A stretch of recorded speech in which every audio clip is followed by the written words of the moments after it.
शुभ मध्याह्न बच्चों, मैं अशोक कुमार देहरी आपका हिंदी विषयाचार्य आज की कड़ी में आप सबका स्वागत करता हूं। आज हम कक्षा 11वीं विषय हिंदी आरोह भाग 1 के अंतर्गत गद्य की कड़ी में अप्पू के साथ 2.5 साल नामक पाठ को देखेंगे। आज हम उसके आगे की कड़ी पर चर्चा करेंगे। 6 महीने बाद फिर से पैसे इकट्ठा होने पर हम फिर बोडाल गाँव में उस सीन का बाकी अंश चित्रित करने के लिए गए, लेकिन वहाँ जाने पर समाचार मिला कि भूलो कुत्ता अब इस दुनिया में नहीं है। अब क्या होगा? लेखक के पास एक समस्या उत्पन्न हो जाती है कि जो भूलो नामक कुत्ता नहीं है तो उसके जगह पर दूसरे भूलो नामक कुत्ते को दिखाने के लिए अब क्या किया जाए। खबर मिली कि भूलो जैसा दिखने वाला और एक कुत्ता गांव में है। अब लाओ पकड़ के उस कुत्ते को। लेखक को इस बात की जानकारी तत्काल हो गई कि उस गांव में और एक कुत्ता है जो भूलो के जैसा ज्यों का त्यों दिखता है। अब उस कुत्ते को पकड़ने की समस्या उत्पन्न हुई। सचमुच यह कुत्ता भूलो जैसा ही दिखता था। वह भूलों से बहुत ही मिलता जुलता था। वास्तव में जिस कुत्ते को लाया गया वह कुत्ता भूलों के जैसा ही था और उससे पूरी तरह से मिलता जुलता था। उसके शरीर का रंग तो भूलो जैसा बादामी था ही, मतलब जिस प्रकार भूलों कुत्ता का रंग बादामी था, अर्थात बादाम के छिलके के जैसे रंग था, उसी प्रकार से इस कुत्ते का रंग भी वैसा ही था। उसकी दुम का छोर भी भूलों के दुम की छोर जैसा ही सफ़ेद था, अर्थात उसकी दुम मतलब पूंछ का जो छोर अर्थात किनारा है जैसा था, वैसे ही इस कुत्ते के पूंछ का किनारा सफ़ेद था।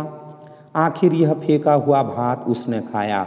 अंततः उस फेंके हुए भात को खाने का जिस दृश्य को दिखाना था उसमें लेखक सफल हुए और वह कुत्ता फेंके हुए उस भात को खाया और हमारे उस दृश्य की शूटिंग पूरी हुई तथा लेखक के उस दिन की दृश्य की जो शूटिंग थी वह पूरी हो गई। फिल्म देखते समय यह बात किसी के भी ध्यान में नहीं आती कि एक ही सीन में हमने भूलों की भूमिका में 2 अलग अलग कुत्तों से काम लिया है। और जब दर्शक इस फिल्म को देखते हैं और देखे हैं, कईयों ने इस दृश्य को देखा है लेकिन किसी ने आज तक नहीं जान पाया कि भूलों के कुत्ते के दृश्य के लिए उन्होंने 2 कुत्तों का दृश्य दिखाया है, बल्कि एक कुत्ते का ही दृश्य वो समझते हैं। और सिर्फ कुत्ते के संदर्भ में ही नहीं, आदमी के संदर्भ में भी ऐसी ही समस्या से पथेर पांचाली की शूटिंग के दौरान उलझना पड़ा। लेखक कहते हैं कि यह जो समस्या थी केवल कुत्ते को लेकर के ही नहीं थी, बल्कि उस फिल्म में फिल्माए जाने वाले अन्य कलाकारों के संदर्भ में भी था, जो कि पथेर पांचाली अर्थात पथगीत फिल्म की शूटिंग के समय उन्हें इस प्रकार की समस्या से निपटना पड़ा।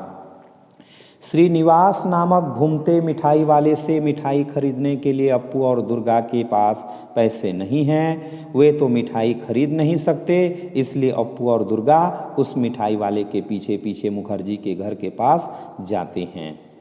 यहाँ पर जो श्रीनिवास हैं, एक घूमते हुए मिठाई बेचने का दृश्य उन्हें दिखाना था और उसमें श्रीनिवास नामक व्यक्ति को मिठाई बेचने के लिए दिखाया गया। चूँकि अप्पू और दुर्गा के पास पैसे नहीं हैं तो मिठाई खरीद नहीं सकते, इसलिए अप्पू और दुर्गा मिठाई वाले के पीछे पीछे हो लेते हैं और वह मुखर्जी नामक एक व्यक्ति के घर तक चले जाते हैं। मुखर्जी अमीर आदमी हैं, वे तो मिठाई ज़रूर खरीदेंगे और उनका मिठाई खरीदना देखने में ही अप्पू और दुर्गा की खुशी है। क्योंकि जो मुखर्जी हैं वो एक धनवान व्यक्ति हैं और वो मिठाई अवश्य खरीदेंगे, इसलिए अप्पू और दुर्गा ये सोचते हैं कि कम से कम हम मिठाई खरीद ना सके तो मिठाई खरीदते हुए देख करके खुश हो सकते हैं। इस दृश्य का कुछ अंश चित्रित होने के बाद हमारी शूटिंग कुछ महीनों के लिए स्थगित हो गई।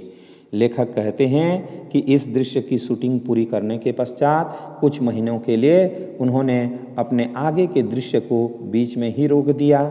पैसे हाथ आने पर फिर जब हम उस गांव में शूटिंग करने के लिए गए तब खबर मिली कि श्रीनिवास मिठाई वाले की भूमिका जो सज्जन कर रहे थे उनका देहांत हो गया।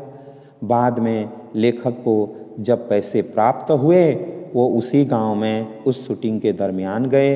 तब उन्हें यह जानकारी मिली कि श्रीनिवास मिठाई वाले की भूमिका को जिस महाशय कर रहे थे उनकी मृत्यु हो गई है।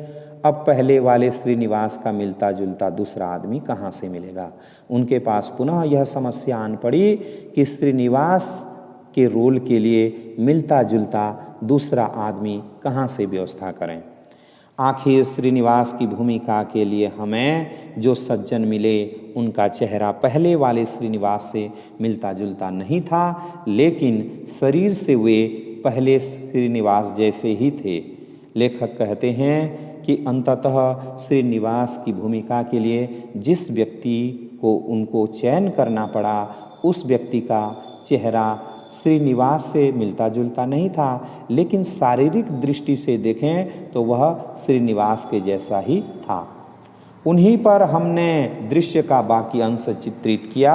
फिल्म में दिखाई देता है कि 1 नंबर श्रीनिवास बासबंद से बाहर आता है और अगले शॉट में 2 नंबर श्रीनिवास कैमरे की ओर पीट करके मुखर्जी के घर के गेट के अंदर जाता है। लेखक इस दृश्य को दिखाते हैं कि जो 1 नंबर का श्रीनिवास है वह बांस वन अर्थात बांस के जंगल से बाहर आता है, और दूसरे नंबर शॉट में यह दिखाया जाता है कि जो 2 नंबर का श्रीनिवास है वह कैमरे की ओर पीट करके मुखर्जी के घर के अंदर जाता है। पथेर पांचाली फिल्म अनेक लोगों ने एक से अधिक बार देखी है, लेकिन श्रीनिवास के मामले में यह बात किसी के ध्यान में आई है ऐसा मैंने नहीं सुना। लेखक कहते हैं कि पथेर पांचाली फिल्म को कई लोगों ने देखा है, लेकिन किसी भी व्यक्ति ने श्रीनिवास के मामले को लेकर के उनके बातों में इस बात को पता पाया हो, अर्थात उनके ध्यान में यह बात आई हो, ऐसा लेखक ने कभी नहीं सुना। इस श्रीनिवास के सीन में ही एक शॉट के वक्त हम बिल्कुल तंग आ गए थे। लेखक कहते हैं कि इसी श्रीनिवास जी के दृश्य को लेकर के एक शॉट के दरमियान पुनः वो तंग आ गए थे, अर्थात परेशान हो गए थे, और वह भी उस भूलो कुत्ते की वजह से, और वह जो घटना घटी थी उसी भूलो कुत्ते के कारण से ही हुआ था। छोटे से पुकुर के पार मिठाई वाला खड़ा है। छोटे से पुकुर अर्थात छोटे से तालाब के पास, पोखरी के पास मिठाई वाला खड़ा रहता है, और इस पार अपने घर के पास अप्पू दुर्गा मिठाई वाले की ओर ललचाई नज़रों से देख रहे हैं, और इधर जो अप्पू और दुर्गा हैं मिठाई वाले की ओर लालच भरी नज़रों से देख रहे हैं। क्यों मिठाई खरीदेंगे? मिठाई वाले के इस सवाल का वे ना में जवाब देते हैं। जब मिठाई वाला पूछता है कि क्यों मिठाई खरीदेंगे, तो मिठाई वाले के इस सवाल का जवाब वे नहीं कह करके देते हैं। तब मिठाई वाला मुखर्जी के घर की ओर जाने लगता है, और वह जो मिठाई वाला है वह मुखर्जी के घर की ओर रवाना होता है। दुर्गा अप्पू से कहती है चल हम भी जाएंगे। दुर्गा जो उस समय बड़ी है वह अप्पू से कहती है कि चल हम भी जाएंगे। भाई बहन दौड़ने लगते हैं, और उसी समय पीछे झुरमुट में बैठा भूलो कुत्ता भी छलांग लगाकर उनके साथ दौड़ने लगता है। कहने का अभिप्राय यह है कि जिस समय वो भाई और बहन दोनों दौड़ करके भागते हैं, उसी समय पेड़ की झुरमुट अर्थात पेड़ की झाड़ियों से वह भूलो नामक कुत्ता निकलता है और उनके ऊपर छलांग लगाते हुए आगे दौड़ने लगता है। हमें ऐसा सीन लेना था, लेकिन मुश्किल यह कि यह कुत्ता कोई हॉलीवुड का सिखाया हुआ नहीं था। इस प्रकार के दृश्य तो लेखक को फिल्माना ही था, लेकिन जिस कुत्ते की उन्होंने व्यवस्था कर रखी थी वह कुत्ता हॉलीवुड अर्थात जो फिल्म उद्योग का कुत्ता नहीं था जो कि सिखाया हुआ होता। इसलिए यह बताना मुश्किल ही था कि वह अप्पू दुर्गा के साथ भागता जाएगा या नहीं। इसलिए इस बात को दृश्य पाना बहुत ही मुश्किल था कि वह अप्पू और दुर्गा के पीछे जाएगा कि नहीं। कुत्ते के मालिक से हमने कहा था अप्पू दुर्गा जब भागने लगते हैं तब तुम अपने कुत्ते को उन दोनों के पीछे भागने के लिए कहना। उस व्यक्ति के यह कह दिया जाता है कि जब वो दोनों भागेंगे तो कुत्ते को भी तुम उनके पीछे भगाना। आज के लिए इतना ही। आशा करता हूँ आज का वीडियो आपको ज़रूर अच्छा लगा होगा।